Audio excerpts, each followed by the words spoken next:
Hey everybody, Jam Creates here. Got another comic book review for you. This time we are hitting up ICYMI issue number 3, which is in this case featuring Adam Rec part 2 of 3. ICYMI is a thing that Alterna Comics does where they take old books that are out of print at this point and then they put them back out under the ICY, in case you missed it, branding, and they sell them for 99 cents. So they're reprints of older stories. They're 99 cents instead of, that ever so pricey $1.50 that Alterna is known for. So it's a great deal if it's stuff that you missed out on, for sure. The first issue was a Mr. Crypt, and then issue number 2 was part 1 of Adam Rec, and now issue number 3 here is part 2 of 3 of Adam Rec. I'm going to review this because I did not read the same way I did the last one. I did not read Adam Rec when it was first out.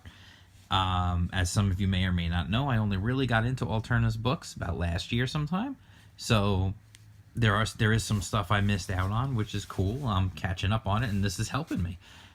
So anyway, this is available, like I said, 99 cents at your local comic book store or on the Alterna shop.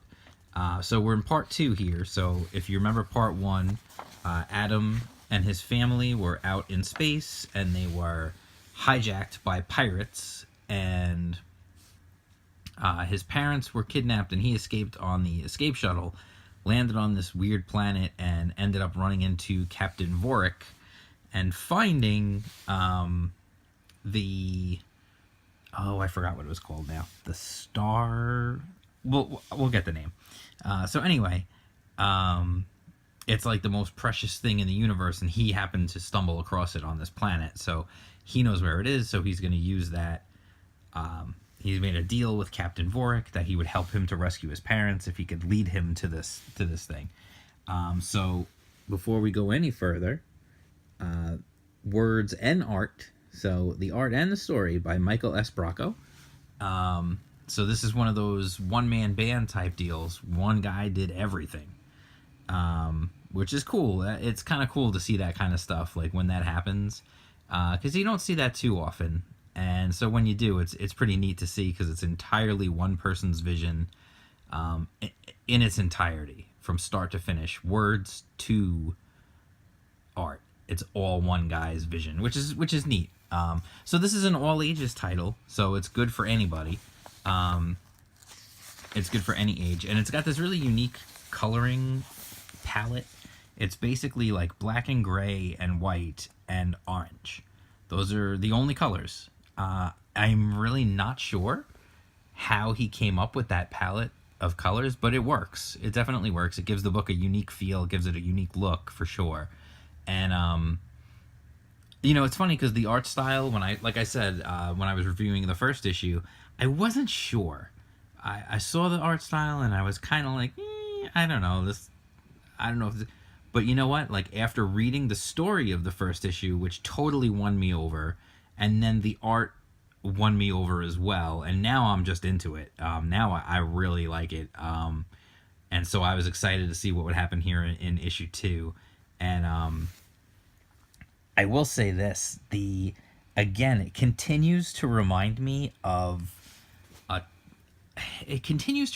something that I would have read as a kid. I remember in the last issue I talked a little about Matthew Looney, that series of books.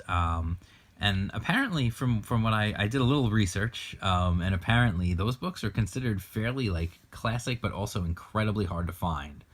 And I just get this really like unique, weird, alien, all ages story here, and I don't know, it appeals to me. Hopefully, it'll appeal to you as well. I enjoy it for sure. It's got a good sense of humor to it. There's definitely some fun. And there's just like weird alien stuff. On top of everything else, there's like just weird alien stuff. And there's the drama of what's going to happen to his parents. So they found they found this thing.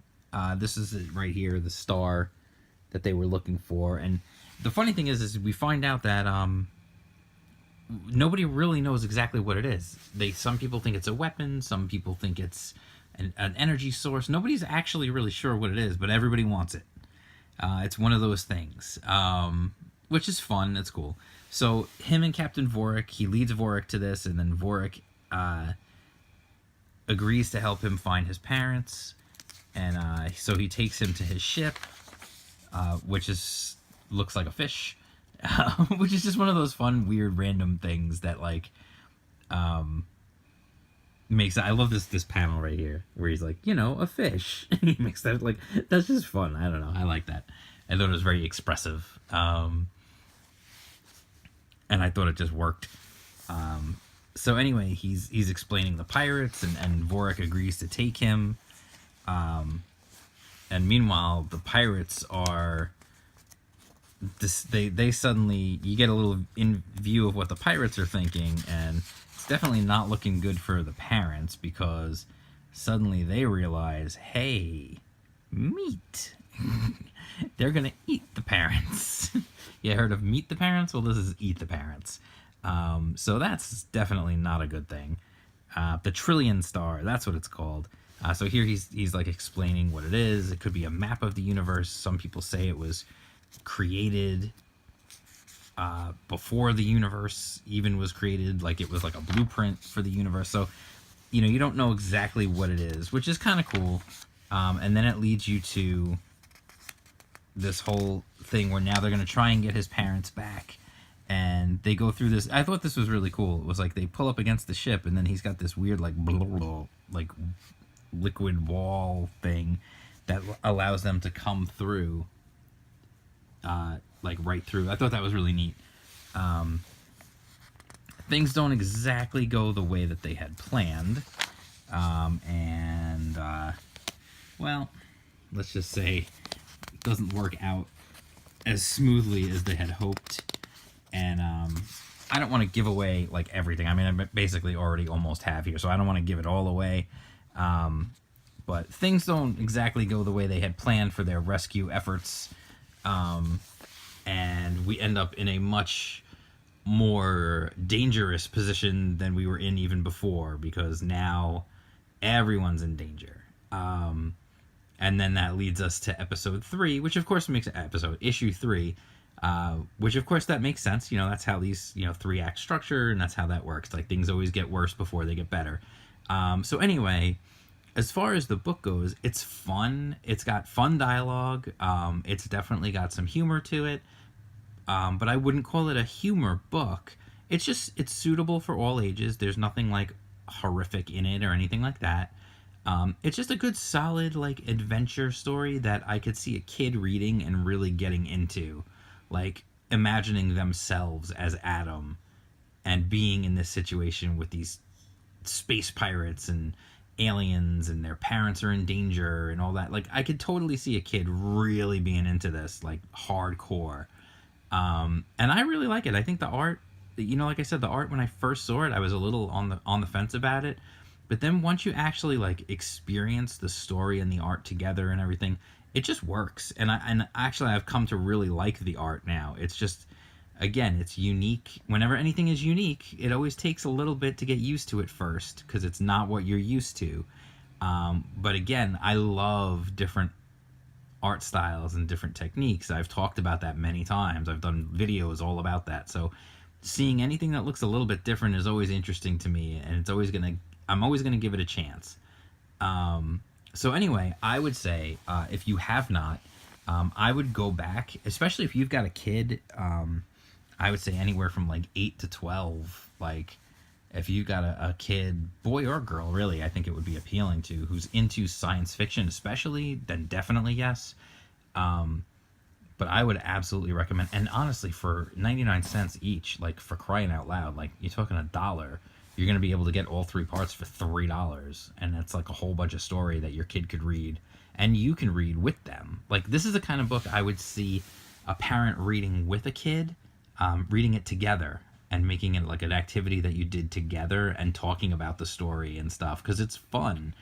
And it's not boring. It's not one of those things where, oh God, I gotta read this because my kid is reading. No, it's enjoyable. It's definitely good. So anyway, I would absolutely give this issue a recommend, just like I would give the first issue a recommend. And then I'll be doing a review of the third issue fairly soon, I think. So anyway, I would definitely recommend it. And if you like this video, please feel free to hit that thumbs up. That's always appreciated. If you're not already subscribed, please subscribe to the channel. If you are subscribed, please spread the word, share it out there on social media. Let people know that we're doing this here, and this channel is trying to keep the focus on comics and talk about comic books on a comic book channel. So anyway, that's it. Follow me. You can always follow me on Twitter. I'm at @jm_creates, and I will talk to you guys soon. All right, let's go. You're right there. Wow. Peace out.